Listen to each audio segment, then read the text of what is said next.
अज्ञानतिमिरान्धस्य ज्ञानाञ्जनशलाकयः चक्षुरुन्मिलितं येन तस्मै श्रीगुरुवे नमः। हरे कृष्णा। आज गीता श्रृंखला के सत्र क्रमांक 445 में आप सभी भक्तों का हार्दिक स्वागत है। आज हम श्रीमद् भगवद गीता के 13वें अध्याय के जो कि है प्रकृति, पुरुष तथा चेतना, श्लोक क्रमांक 14 का अध्ययन करेंगे। आइए, श्लोक इस प्रकार है। सर्वतः पाणिपाद ततः सर्वत्र अक्षशिरमुखं सर्वतः श्रुति मतलोके सर्वं आवृत्य तिष्ठति। अर्थात उनके हाथ, पाँव, आँखें, सिर तथा मुख तथा उनके कान सर्वत्र हैं। इस प्रकार परमात्मा सभी वस्तुओं में व्याप्त होकर अवस्थित हैं। परमात्मा की स्तुति के बारे में, उनकी शक्तिमत्ता के विषय में, उनकी सर्वशक्तिमत्ता के विषय में वर्णन करते हुए भगवान कहते हैं कि उनके हाथ, पाँव, आँखें, सिर तथा मुख तथा उनके कान सर्वत्र हैं, सर्वत्र फैले हुए हैं भगवान के। जब कोई व्यक्ति गलत काम करता है तब इधर उधर देखता है, कोई देख तो नहीं रहा है। कोई चोरी करने वाला व्यक्ति इधर उधर झांकता है, पहले कोई देख तो नहीं रहा है। और आज की तारीख में तो सबसे पहले ऊपर की तरफ देखता है, कोई सीसीटीवी कैमरा तो नहीं लगा हुआ है। और बड़े बड़े चोर है वो तो सीसीटीवी कैमरा के कलेक्शन ही पहले से काट देते हैं। हाँ, इधर के सीसीटीवी कैमरे के तो कलेक्शन काट सकते हैं, कनेक्शन काट सकते हैं, लोगों की नज़रों से भी बच सकते हैं, परंतु परमात्मा की नज़र से कौन बच पाया है भक्तों? परमात्मा अत्र तत्र सर्वत्र सब जगह विद्यमान रहते हैं, सब जगह उपस्थित रहते हैं और हमारे प्रत्येक कार्य की निगरानी करते हैं। यहाँ तक कि जीव, प्रत्येक जीव के भीतर भी परमात्मा स्थित हैं और वो इस हमारे द्वारा किए गए प्रत्येक कार्य के साक्षी हैं। जब कोई व्यक्ति गलत काम करता है, प्राय उसके ऊपर केस होता है, कोर्ट में बुलाया जाता है, तो उसके ऊपर आरोप सिद्ध करने के लिए साक्षी बुलाया जाता है, क्योंकि साक्षी है इस कार्य के लिए। अगर साक्षी नहीं होगा तो हो सकता है तुमने आपसी रंजिश के चलते या किसी मतभेद के चलते तुमने झूठा ही केस कर दिया हो। जब साक्षी आता है और साक्षी उसकी गवाही देता है, तब उसका केस है और दृढ़ हो जाता है, या फिर वो छूट जाता है गवाही के आधार पर। उसी बात ही परमात्मा हमारे हृदय में स्थित हैं और हमारे प्रत्येक कार्य का अवलोकन कर रहे हैं, साक्षी के रूप में देख रहे हैं। जो जो गलत काम कर रहे हैं, अच्छा काम कर रहे हैं, उसके साक्षी रूप में स्थित हैं, ताकि जीव जब दंड भुगतने का समय आए तब ये न कहे कि मैंने ये कार्य तो नहीं किया था। क्योंकि हमारा तो स्वभाव है झूठ बोलना। किसी भी स्थिति से बाहर निकलने के लिए व्यक्ति आज तो इतने स्तर तक गिर गया है कि स्पष्ट शब्दों में बोले गए वाक्यों को भी झूठा साबित करने के लिए तत्पर रहता है। कहता मैंने तो ये किया ही नहीं है, या मेरे तो ये वाक्य ही नहीं है। वीडियो के सामने, कैमरे के सामने स्पष्ट शब्दों में बोल रहे होते हैं ये कार्य, फिर जब बात बढ़ जाती है या उसके ऊपर अनेक प्रकार के कुछ न कुछ मतभेद आ जाते हैं, तो फिर कहते हैं मेरा तो ये शब्द ही नहीं है, मेरे शब्दों को तो तोड़ मरोड़ कर पेश किया गया है। मैं आपको जो बताना चाह रहा हूँ कि आज का मानव झूठ बोलने के में माहिर हो चुका है। इसलिए परमात्मा हमारे कार्यों के साक्षी रहते हैं और प्रत्येक कार्य के लिए साक्षी बनकर हमारे को उसके दंड भुगताने के लिए तैयार रहते हैं। अतः भक्तों, जब भी कोई गलत काम करने के लिए जाएं, तब हमेशा ध्यान रखिए कि परमात्मा साक्षी रूप में स्थित हैं और प्रत्येक कार्य के पाई पाई का हमें ब्याज सहित उसका भुगतान करना होगा। कर्म बंधन के रूप में कर्मों के फल को हमें भुगतना ही होगा। जो जो कार्य कर रहे हैं, हो सकता है इस जन्म में, और इस जन्म में नहीं तो अगले जन्मों में जब उस कर्म को परिपक्वता प्राप्त होगी, तब निश्चित रूप से हमें उसका भुगतान करना होगा। प्राय हम देखते हैं कि कई बार व्यक्ति इस जन्म में ऐसे ऐसे भुगतान कर रहा होता है, ऐसे ऐसे दुखों को भोग रहा होता है, जिससे उसको लगता है मैंने तो इस जन्म में ऐसा कुछ गलत कार्य किया ही नहीं था। तो हमें समझना होगा कि कुछ न कुछ हमारे प्रारब्ध हो रहे होंगे पूर्व जन्म के, जिसका अभी भुगतान करना पड़ रहा है। अतः हमें आने वाले जन्मों को शुद्ध बनाने के लिए हमें गलत कार्य करने से बचना होगा।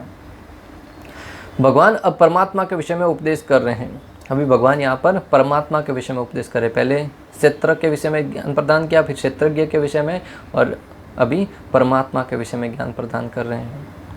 तत्शब्द परमात्मा को इंगित करता है। उनके हाथ और पांव हर जगह हैं। अर्थ स्पष्ट है कि यह श्लोक वैष्टि जीवों पर घटित नहीं हो सकता। यहाँ पर भगवान ने तत्शब्द परमात्मा के लिए प्रयोग किया गया है, क्योंकि जब कहा गया है कि उनके हाथ, पांव, आँख सब जगह, कान उपस्थित है, इसका अर्थ है कि जीव के लिए तो ये उपस्थित, ये शब्द ये संज्ञा उपयुक्त हो ही नहीं सकती, क्योंकि जीव का हाथ कान पाँव सब जगह उपस्थित नहीं हो सकते। हम यहाँ पे बैठे हैं तो अभी हमारा अस्तित्व यहीं पर है, अगले रूम में क्या हो रहा है वो हम उसको नहीं देख सकते और नहीं कुछ अनुभव कर सकते। हमारे पीछे क्या हो रहा है, क्या हम पीछे के कार्यों को देख सकते हैं? नहीं देख सकते हैं। इससे स्पष्ट होता है कि हमारी इंद्रियां हैं, हमारा अस्तित्व है वो सीमित है। परंतु भगवान श्री कृष्ण है वो जब द्वारका में स्थित थे तो 16,108 रानियाँ थी, उनका प्रत्येक का अलग अलग कमरा था और हर एक के पास पर्सनली भगवान श्री कृष्ण उपस्थित थे। नारद मुनि जब एक बार उनके साथ मिलने के लिए आए, उन्होंने देखा कि प्रत्येक रूम में गए भगवान श्री कृष्ण प्रत्येक रानी के साथ उपस्थित हैं। ये एकमात्र भगवान श्री कृष्ण ही कर सकते हैं और प्रत्येक के साथ अपने वास्तविक स्वरूप में स्थित है। भगवान श्री कृष्ण जब गोपियों के साथ लीला करते थे तब भी प्रत्येक गोपी को लगता था कि श्री कृष्ण मात्र उनके साथ हैं और अपने शरीर का विस्तार करके प्रत्येक गोपी के साथ लीला करते हुए प्रतीत होते। जब भगवान श्री कृष्ण इस धरा पर अवतरित होते हैं तब अपना विस्तार करने में सक्षम है, तो फिर परमात्मा रूप में प्रत्येक जीव में स्थित है। इसमें कोई अतिशयोक्ति क्या है? इसमें आश्चर्य जैसी कोई बात ही नहीं है।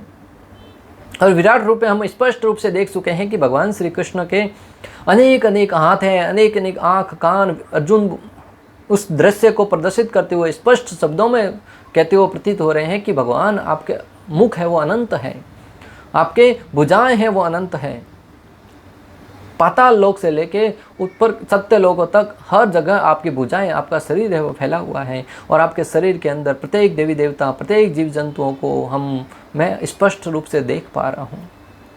इससे हम समझ सकते हैं कि भगवान का जो यहाँ पे जो तत्शब्द प्रयोग हुआ है वो परमात्मा के लिए हुआ है, किसी साधारण जीव के लिए या वैष्णव आत्मा के लिए नहीं हुआ है। क्योंकि सब जगह भगवान ही व्याप्त हो सकते हैं, क्योंकि सब जगह भगवान ही व्याप्त हो सकते हैं, हम नहीं हो सकते हैं। जिस प्रकार सूर्य अपनी अनंत रश्मियों को विकीर्ण करके स्थित है, उसी प्रकार परमात्मा या भगवान भी हैं। जिस प्रकार सूर्य अपनी किरणों से हर जगह विद्यमान रहता है। मान लीजिए कि दोपहर के 12 बजे हम यहाँ पर उपस्थित हैं, हमारे सर पर सूर्य दिखेगा। कोई व्यक्ति 5 मील दूर या कई किलोमीटर दूर जाके भी देखे तो उसको सर पे ही सूर्य दिखेगा। उसको पूछेंगे सूर्य कहाँ है तो उसको आजू बाजू में नहीं दिखेगा, उसको भी सर के ऊपर ही दिखेगा। अर्थात सूर्य एक ही जगह विद्यमान है, फिर भी सब जगह लोगों को प्रतीत होते हैं अपनी किरणों के द्वारा। जिस प्रकार एक कमरे में कोई बल्ब लगा हुआ है, बल्ब एक ही जगह पे लगा हुआ परंतु प्रकाश के रूप में वो सब जगह विद्यमान, पूरे कमरे में व्याप्त रहता है। उसी बात ही भगवान श्री हरि अपने धाम में रहते हैं परंतु परमात्मा के रूप में प्रत्येक जीव के अंदर विद्यमान रहते हैं। वे अपने सर्वव्यापी रूप में स्थित रहते हैं और उनमें आदि शिक्षक ब्रह्मा से लेकर छोटी सी चींटी तक के सारे जीव स्थित रहते हैं। वो अपने परमात्मा रूप में हर एक जीव में स्थित रहते हैं। और विराट रूप के माध्यम से अर्जुन ने दिखाया था कि परम सबसे ऊपर की सर्वश्रेष्ठ पद पर स्थित ब्रह्मा जी से लेकर निम्न पद चींटी तक का प्रत्येक जीव है वो उसमें स्थित हैं। उनके अनंत सिर हाथ पांव तथा नेत्र हैं और अनंत जीव हैं। उनके अनंत सिर हैं, उनके अनंत हाथ हैं, अनंत पांव हैं तथा अनंत नेत्र हैं और अनंत जीव उनके अंदर स्थित हैं। अर्जुन के मुख पर पसीना देख सकने कारण आचार्यगण दृष्टांत देते हैं कि जब कुरुक्षेत्र का युद्ध हो रहा था तब भगवान श्री कृष्ण अर्जुन के सारथी रूप में आगे बैठे थे और अर्जुन जब अपनों को देखता है तो उसे अर्जुन के मुख से पसीना, चेहरे पर पसीना निकलता है। तब भगवान अर्जुन से संबोधित करते हुए कह रहे हैं, अर्जुन पसीना क्यों निकल रहा है? भगवान तो आगे बैठे थे और आगे देख भी रहे थे, फिर पीछे कहाँ से उनको दृश्य दिखता है? इससे स्पष्ट होता है कि भगवान है वो अत्र तत्र सर्वत्र अपने प्रत्येक कार्य से कोई भी, प्रत्येक अंग से कोई भी कार्य कर सकते हैं। भगवान के सब जगह नेत्र है वो विद्यमान है। इसलिए अर्जुन है वो, अर्जुन के मुख पर पसीना है वो भगवान श्री कृष्ण स्पष्ट रूप से देख पा रहे थे। एक ही समय सबके समक्ष रथ पर उपस्थित होना और के गर्भ में भी खंबे से। और दूसरा दृष्टांत आता है जब अश्वत्थामा ने उत्तरा के गर्भ पर ब्रह्मास्त्र छोड़ा तब भगवान श्री कृष्ण हालांकि सबके समक्ष रथ पर भी उपस्थित थे, सबके समक्ष, और साथ ही साथ उसी समय वो उत्तरा के गर्भ में प्रवेश किए और परीक्षित महाराज की रक्षा करी। साथ ही साथ जब भागवतम का दृष्टांत भक्तों, जब नरसिंह भगवान प्रकट नहीं हुए थे, हिरण्यकशिपु ने प्रहलाद महाराज को ललकारते हुए, सुनौती देते हुए कहा कि कहाँ है तुम्हारे भगवान, कहाँ है तुम्हारे वैष्णव। प्रहलाद महाराज कहते हैं अत्र तत्र सर्वत्र, सब जगह है मेरे भगवान। तो बोले क्या इस खंबे में है तुम्हारे भगवान? प्रहलाद महाराज हंसते हुए कहते हैं जब मैंने कहा सब जगह है तो फिर खंबे में क्यों नहीं होंगे भला। क्रोध में आकर हिरण्यकशिपु अपनी गदा उठाता है और बहुत ही वेग के साथ उस खंबे के ऊपर प्रहार करता है, भगवान नरसिंहदेव को हानि पहुंचाने के उद्देश्य से या प्रहलाद महाराज को झूठा सिद्ध करने के उद्देश्य से। हालांकि नरसिंह भगवान वहाँ पे नरसिंह भगवान के रूप में उपस्थित नहीं थे, परमात्मा के रूप में कण कण में विद्यमान है, परंतु अपने भक्त की वचनों को सत्य सिद्ध करने के लिए नरसिंह भगवान वहाँ से प्रकट होते हैं और भयंकर गर्जना के साथ उस पिलर को तोड़ते हुए नरसिंह भगवान प्रकट होते हैं और हिरण्यकशिपु का वध कर देते हैं। इससे सिद्ध होता है कि परमात्मा सब जगह विद्यमान रहते हैं। ये सभी परमात्मा में ही स्थित हैं, अतएव परमात्मा सर्वव्यापक हैं। ये सारे के सारे घटक सब कुछ है वो परमात्मा में ही स्थित हैं, इससे परमात्मा सब जगह व्याप्त माने जाते हैं। लेकिन आत्मा यह नहीं कह सकता कि उसके हाथ पांव तथा नेत्र चारों दिशाओं में हैं, यह संभव नहीं है। परंतु आत्मा है, जीव वैष्टि जीव है, वो ये नहीं कह सकता कि मेरे हाथ पांव सब जगह हैं। कोई कह सकता है मेरे हाथ उधर भी है, इधर भी है, उस दिशा में भी है, नहीं।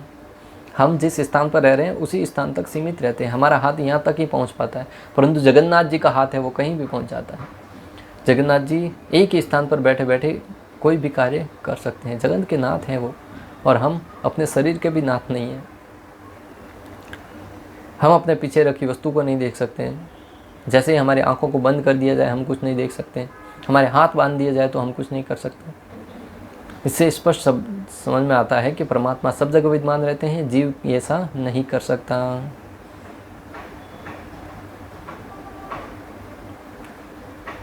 यदि वह अज्ञान के कारण यह सोचता है कि उसे इसका ज्ञान नहीं है कि उसके हाथ पैर चतुर्दशी प्रचलित हैं, किंतु समुचित ज्ञान होने पर वह ऐसी स्थिति में आ जाएगा, तो उसका ऐसा सोचना उल्टा है। कई लोगों को ऐसा ज्ञान दिया जाता है कि अभी हमें ज्ञान नहीं है कि हमारे हाथ पांव सब जगह हैं। जैसे ही हम भौतिक बंधन से मुक्त हो जाएंगे, हमें मालूम पड़ जाएगा कि सब जगह हमारे स्थित हैं, हाथ पांव सब जगह, तब बोले कि हमें अनुभूति होने लगेगी। तो श्रील प्रभुपाद कहते हैं कि ऐसा सोचना उसका उल्टा है, विपरीत है। इसका अर्थ यह होता है कि प्रकृति द्वारा बद्ध होने के कारण आत्मा परम नहीं है। इससे सिद्ध होता है कि भौतिक अवस्था के द्वारा या माया के द्वारा बद्ध होने के कारण आत्मा है वो परम नहीं है। परंतु भगवान पर माया का प्रभाव नहीं होता और जीव भगवान नहीं हो सकता। भगवान पर माया का प्रभाव नहीं होता है और जीव है वो कभी भगवान नहीं हो सकता। जीव रहता है और भगवान रहते हैं। इस तत्व और जीव तत्व में बहुत अंतर है। जीव है और इसे है। संख्या की दृष्टि से बहुत भेद होता है। एकमात्र ईश्वर श्री कृष्ण है। परमात्मा ईश्वर है वो एकमात्र श्री कृष्ण, और इसकी पुष्टि करते हुए ब्रह्मा जी ब्रह्म संहिता में कहते हैं, ईश्वर परम कृष्ण सचिदानंद विग्रह अनादिर आदिर गोविंद सर्व कारण कारण। श्री कृष्ण है वही परम ईश्वर है और वो समस्त कारणों के कारण है, उनका कोई कारण नहीं है। सृष्टि के प्रारंभ में भी वो विद्यमान थे, सृष्टि का प्रलय होने के बाद भी वो विद्यमान रहते हैं। परमात्मा आत्मा से भिन्न है और परमात्मा है वो आत्मा से भिन्न है। कई बार लोग परमात्मा और आत्मा को एक ही मान बैठते हैं, परंतु आत्मा और परमात्मा में अंतर है। परमात्मा अपना हाथ असीम दूरी तक फैला सकते हैं, किंतु आत्मा ऐसा नहीं कर सकता। परमात्मा है वो अपना हाथ है वो असीम दूरी तक, जिसकी कोई सीमा नहीं है, वहाँ तक फैला सकते हैं, और परंतु आत्मा है वो ऐसा करने में सक्षम नहीं है। भगवत गीता में भगवान कहते हैं कि यदि कोई उन्हें पत्र पुष्प या जल अर्पित करता है तो वे उसे स्वीकार करते हैं। यदि भगवान दूर होते तो फिर इन वस्तुओं को कैसे स्वीकार करते हैं? यही भगवान की सर्वशक्तिमता है। भगवत गीता में भगवान श्री कृष्ण कहते हैं, पत्रम पुष्पम बलम तो यम यो मे भक्त्या प्रणश्यति, कि भगवान श्री कृष्ण कहते हैं कि जो कोई प्रेम पूर्वक भक्ति पूर्वक कोई एक पत्ता, थोड़ा सा जल, फूल या फल जो कुछ प्रदान करता है मैं उसे स्वीकार करता हूँ। पत्ते से यहाँ पे संबंध आता है तुलसी दल। आचार्यगण कहते हैं कि तुलसी का पत्ता भगवान श्री कृष्ण को अत्यंत प्रिय है। जो कोई प्रेम पूर्वक भगवान श्री हरि गोविंद के चरणों में तुलसी के पत्तों को चढ़ाता है, तुलसी को अर्पण करता है, भगवान श्री गोविंद अत्यंत प्रसन्न हो जाते हैं। जो कोई यथाशक्ति यथासंभव भोजन भगवान को अर्पण करता है, भोग लगाता है। पत्र पुष्प फलम तो यम का अर्थ है कि कोई पत्ता पुष्प या जल भी प्रदान करता है। इसका अर्थ ये नहीं कि आपके पास सब कुछ होते हुए भी आप मात्र पत्र पुष्प ही दें, क्योंकि भगवान ने कहा है पत्र पुष्प उनको अत्यंत प्रिय नहीं। आचार्यगण कहते हैं कि अगर आपके पास देने के लिए वैभव है, आपके पास सामर्थ्य है कि आप 5 पकवान 56 भोग भगवान को अर्पण कर सकते हैं, तो वो करना चाहिए। अगर 56 भोग अर्पण करने की क्षमता होते हुए भी मात्र लोभ लालच के कारण आप भगवान को कुछ पत्ते अर्पण करते हैं, कुछ जल अर्पण करते हैं, तो निश्चित रूप से ये भगवान को धोखा देने जैसी बात होगी। और जो भगवान कहते हैं कि जो सिटिंग करता है या जो सलिया है, उन सलियों में सबसे बड़ा सलिया मैं हूँ, फिर भगवान के प्रकोप का उसको सामना करना पड़ता है। अतः हमें अपनी क्षमता अनुसार भगवान को अर्पण करना होगा। भगवान ये नहीं देखते कि तुम कितना दे रहे हो, भगवान ये देखते कि तुम कितना पीछे रख रहे हो। अतः जब जिस किसी व्यक्ति के पास 100 रुपया है और वो 10 रुपया दान देता है, तो भगवान प्रसन्न हो जाते हैं। और जिस किसी के पास करोड़ों रुपया है और वो 100 रुपया देता है, तो उससे उसकी क्षमता के ऊपर प्रश्न चिन्ह लगता है कि वो बहुत ज़्यादा रख रहा है अपने भोग के लिए और भगवान के लिए कम अर्पण कर रहा है। वैसे तो भगवान भाव के भूखे हैं, प्रेम पूर्वक जो कुछ दिया जाए वो भगवान स्वीकार करते हैं, परंतु जो प्रेम करता है भगवान से, वो अपने लिए अधिक रख कर भगवान को कम देने की मन में प्रश्न ही नहीं लाता है, कभी विचार ही नहीं लाएगा। विशेष रूप से जो धोखा देने की प्रवृत्ति के रहेंगे, वही ऐसा करना उचित समझेंगे। अतः हमें इस बात को भली भांति जानकर प्रमाणिकता के साथ प्रेम पूर्वक भगवान को भोग अर्पण करना चाहिए। आचार्यगण कह रहे हैं कि जब भगवान ने कहा है कि वो पत्र पुष्प फल वगैरह स्वीकार करते हैं, और जब हम यहाँ पर भगवान को स्वीकार करते हैं, तो गोलोक धाम में बैठे बैठे कैसे स्वीकार करेंगे? इसका अर्थ यह है कि भगवान सब जगह विद्यमान है। जब भगवान ने मांगा है कि मुझे अर्पण करो और अर्पण करने पर भगवान स्वीकार करते हैं, इसका अर्थ है कि भगवान हर जगह अत्र तत्र सर्वत्र सब जगह विद्यमान रहते हैं। और इसी भाव से, इसी उद्देश्य से हमें भगवान को अर्पण भी करना चाहिए, भगवान को भोग लगाना चाहिए, भगवान को विग्रह की सेवा करनी चाहिए, भगवान के नाम का गुणगान करना चाहिए, भगवान के नाम का जप करना होगा। जब हम श्रद्धापूर्वक इन सारे के सारे नियमों का पालन करेंगे, तो निश्चित रूप से भगवान हमारे हृदय में जो परमात्मा रूप में स्थित हैं प्रसन्न होंगे और हमें विवेक देंगे, बुद्धि प्रदान करेंगे, जिससे हम भक्ति में प्रगति करते हुए आध्यात्मिक जीवन में विशेष रूप से प्रगति कर सकें।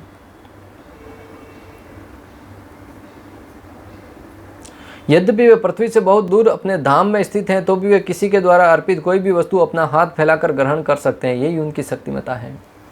हालांकि भगवान अपने धाम गोलोक धाम में रहते हैं, परंतु जब कोई अर्पण करता है भगवान को, तो भगवान अपना हाथ, जगन्नाथ जी अपना हाथ फैलाकर उसको स्वीकार कर लेते हैं। यही भगवान की सर्वशक्तिमता है।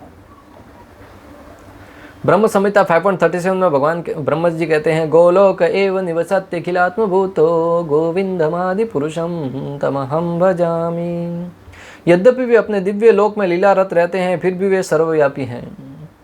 ब्रह्मा जी कहते हैं कि यद्यपि भगवान अपने गोलोक धाम में हमेशा लीलारत रहते हैं, परंतु फिर भी सर्वव्यापी अर्थात सब जगह विद्वान रहते हैं। आत्मा ऐसा घोषित नहीं कर सकता कि वह सर्वव्यापी है। अतः इस श्लोक में आत्मा जीव नहीं है, अपितु परमात्मा या भगवान का वर्णन हुआ है। भगवान के विषय में तो हर शास्त्र में वर्णन आता है कि वो सर्वव्यापी है। ब्रह्म संहिता लो या उपनिषद ले लो, भगवान श्री कृष्ण स्वयं भगवद गीता में भी कहते हैं। परंतु आत्मा के संदर्भ में ऐसा नहीं है कि आत्मा सब जगह विद्यमान हो। हम एक दृष्टांतों द्वारा भी समझे कि आत्मा है वो अपनी सीमितता के कारण एक ही जगह पर, एक ही समय में, एक ही जगह पर उपस्थित रह सकता है। अगर कोई व्यक्ति मान लीजिए किसी अन्य देश में गया हुआ है, किसी अन्य राज्य में गया हुआ है, तो वो फिर अपने घर पर उसी समय नहीं रह सकता। इसके लिए तो आप देखो ना, जब भी कोई केस होता है या किसी व्यक्ति को दोषी ठहराया जाता है, तो उस दिन की वो अपनी या तो वीडियो फुटेज बताता है कि इस दिन तो मैं उस स्थान पर था, इस दिन तो मैं घटनास्थल पर था ही नहीं, तो फिर मेरे ऊपर कैसे मुकदमा हुआ। इससे हम समझ सकते हैं कि व्यक्ति एक ही समय पर एक ही स्थान पर रह सकता है, एक समय पर 2 स्थान पर नहीं रह सकता। अगर 2 स्थान पर रह सकता है तो फिर वो आत्मा, वो शरीर नहीं है, वो व्यक्ति नहीं है, वो तो भगवान हुआ। अतः इन सारे के सारे दृष्टांतों से हम इस नतीजे तक पहुंचते हैं कि आत्मा की स्थिति है वो सीमित है और परमात्मा है वो असीम है, वो सर्वव्यापी है, सब जगह विद्यमान है, घट घट में विद्यमान है, कण कण में विद्यमान है। तभी तो देखिए भक्तों, एक माता के गर्भ में रहने वाले शिशु को पोषण कौन करता है? परमात्मा करते हैं। एक नन्ही सी चींटी से लेकर बड़े से बड़े हाथी तक का भरण पोषण कौन करता है? भगवान करते हैं। वो कभी कमाने नहीं जाते हैं, ना कभी कोई नौकरी करते हैं, फिर भी उनका पोषण हो रहा है और वो भगवान श्री हरि के सानिध्य में ही हो रहा है, क्योंकि वो सारे के सारे जीव है, वो भगवान के अंश हैं और भगवान उनका भरण पोषण करना भगवान अपना कर्तव्य समझते हैं। अतः इस श्लोक में जो आत्मा है जीव नहीं अपितु परमात्मा या भगवान का वर्णन हुआ। अतः इस श्लोक में आत्मा का वर्णन न होकर परमात्मा का वर्णन हुआ है, जो सर्वव्यापी है, सर्वविदित है और सर्वशक्तिमान है और प्रत्येक जीव के परम स्वामी परम पिता हैं, जो हम सबके उत्पत्ति के कारण हैं। उनके द्वारा प्रदत्त शक्ति और सामर्थ्य के आधार पर ही जीव अपने जीवन को, दिनचर्या को अच्छे से पालन पोषण चलन कर पा रहा है। जैसे ही परमात्मा किसी को ऊपर से अपना हाथ उठा लेते हैं, वो व्यक्ति अपने जीवन में मृत्यु को प्राप्त हो जाता है। इसलिए तो कहते हैं राखे कृष्ण मारे के, मारे कृष्ण राखे के। जिसको भगवान बचाना चाहे उसे भला कौन मार सकता है, और जिसे भगवान मारना चाहे भला उसे कौन बचा सकता है। कई वीडियो में हम देखते भी हैं, किसी व्यक्ति के ऊपर से कोई व्हीकल गुजर जाता है फिर भी उसकी मृत्यु नहीं होती है। एक व्यक्ति के ऊपर तो बार बार 4 बार कोई व्हीकल घूम घूम के ऊपर से गुजरा, फिर भी उसकी मृत्यु नहीं हो। और कई बार व्यक्ति एक छोटे से स्थान से गिरकर भी मृत्यु हो जाती है, या सोते सोते ही मृत्यु हो जाती है। इन सारे के सारे दृष्टांतों को ध्यान में रखते हुए हम समझ सकते हैं कि परमात्मा है वो सर्वव्यापी है। इस प्रकार श्लोक क्रमांक 14 का भक्ति वेदांत तात्पर्य पूर्ण हुआ। अंत तक हमारे साथ बने रहने के लिए आप सभी का हृदयपूर्वक प्रेम पूर्वक बहुत बहुत धन्यवाद। श्रील प्रभुपाद की जय, श्री श्री राधा गोपीनाथ भगवान की जय, श्रीमद् भगवद गीता की जय। हरे कृष्णा कृष्ण कृष्ण हरे हरे, हरे राम हरे राम।